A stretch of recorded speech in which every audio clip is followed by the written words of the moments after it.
Everyone tells you to just be confident, but no one tells you how to do it. They explains how exactly is it that you become a confident individual. And the thing is, confidence is not something you're born with. It's something that happens through repetition, that happens through action. Say everything, you compare yourself with other people who seem naturally confident, and you think they have something that you don't, and you're constantly thinking, hey, like, how are they doing it? How are they like that? How are they doing this? So, one of the famous, I think a lot of people have seen this clip where Maddie goes, I'm not confident. It's just that something, like, it's just something that I keep doing every day, and nobody knows if it's real or fake. That's the whole idea between, like, the whole idea behind confidence is exactly that line. Nobody knows if you're faking it or if you're actually a confident individual. Like, no one. Even like the most confident people on the planet, they could literally tell you that, hey, I'm just faking it because that's what keeps me going. So would you start being or pretending to be confident then because the most confident person according to you was pretending to be a certain way? Now that you're like, hey, if they're faking it, why can't I start? So that's exactly what confidence is basically all about. Now, talking about the whole aspect of confidence. Growing up, me personally, I was not an extremely confident person. I think reason of me, like, I was a confident person up until like eighth grade or something. I was extremely confident in myself, my looks, my personality, and everything. But the thing with confidence is it is very tricky. It has its waves where it'll come like on full on, and there are times where you wouldn't have an ounce of it, and you have to like rebuild it slowly one by one. One thing about this is that, after one point, my confidence had gone completely shattered, and I did not know like what to do, how to like build it back up. How can I become an individual? So no matter how hard I like watched all these hundred thousands of videos on confidence, I could never like think about or like actually internally feel like I was confident. So what I did instead of like what worked for me as an individual is that I kept on learning about it. Okay. I kept learning about it, and I kept being consistent with the things that I learned. So let's say I learned like, okay, let's say I learned that confidence is just repetitive actions and not something that you just consume. So that's when I started doing things more in order to know that I'm not, faking it, or know that it comes from within. So the more that I started doing something, the more that I started doing an action behind confidence, that's where I actually became confident naturally. So, one more thing about confidence is the fact you have to differentiate between whether you actually care or not, or whether you don't care. The true confidence comes from the fact that you don't care. The thing is, from my childhood, I was a naturally rebellious person. Like, I did not like the fact that I never wanted to approve. Like, I never wanted the approval of the common people. Like, the common people in the sense, like, I did not want someone else to approve of my idea. So it is something that I should be like, I should think about it, and if it makes sense to me, it worked. That's how I perceived confidence to be. Like, that's how I perceived any of my actions of any of my things in life. I perceived it to be something that I want validation from myself and myself only. So that is where I naturally developed that sense of self, where I was able to do things without having to ask for approval or ask for validation, or what would people say, what would they think of me. I used to be repulsed by the idea of what would people think when I was younger.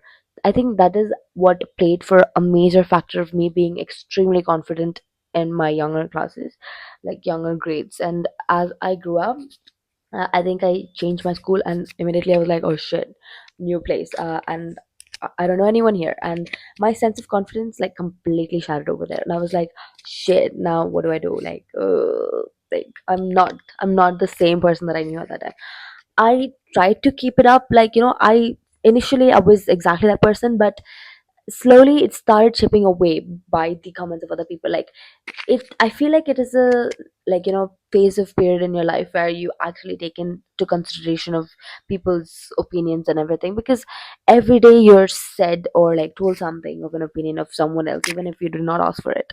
So it is up to you on your mind to decide whether you're going to take it, take it personally or take it seriously or all of that. So if you train yourself to like not take it seriously, not consider it seriously, you stop caring about the validation or approval or the your sense of self chipping away at these small things.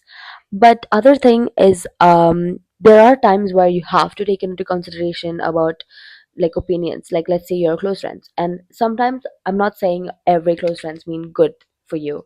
There are a lot of people who does not wish good for you, but at the same time there are genuinely good people who wish good for you, and you need to really differentiate between the both of them to actually understand what I'm talking about. So thing is, when you start to differentiate between them and then they tell you like, hey, listen, you're doing this, you're doing that, that is the time that you realize like if you're doing something wrong or right. That is when you realize, like, when you actually comprehend whether you're taking feedbacks correctly and everything.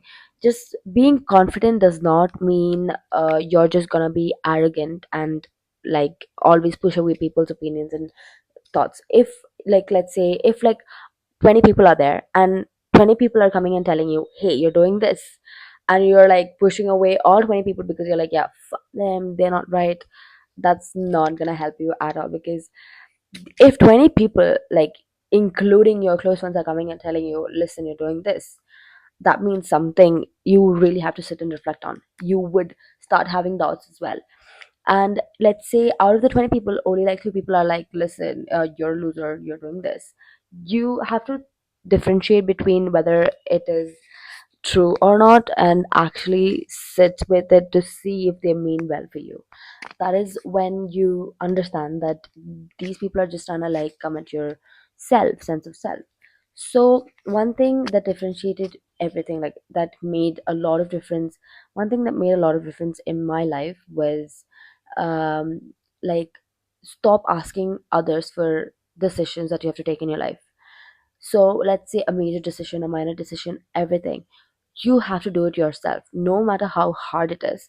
You have to do it. That is the only way that you're going to live the life that you're meant to live.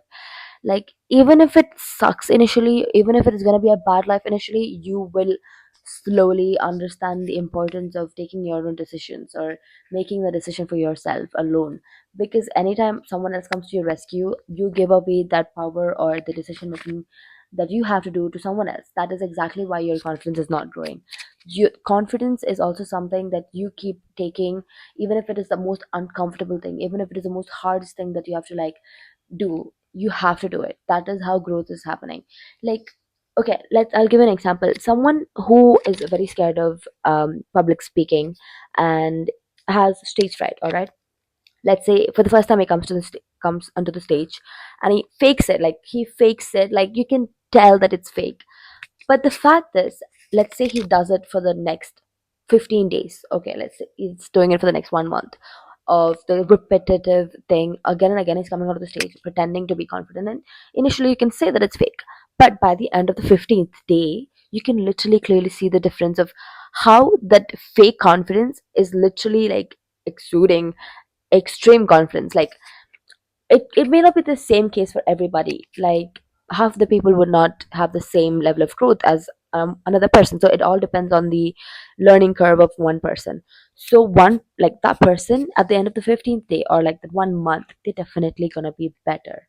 They're definitely gonna be better, because let me tell you why. Because they've made the conscious choice of coming and doing the uncomfortable thing, of doing the thing that scares the shit out of them. That is exactly what gives them growth. That is exactly what gives someone confidence. So at the end line of confidence is, it's not the 100,000 videos of YouTube videos that you see how to be confident. If you do this, you'll be confident. If you drink coffees 3 times a day, you're going to be confident. If you put makeup, you're going to be confident.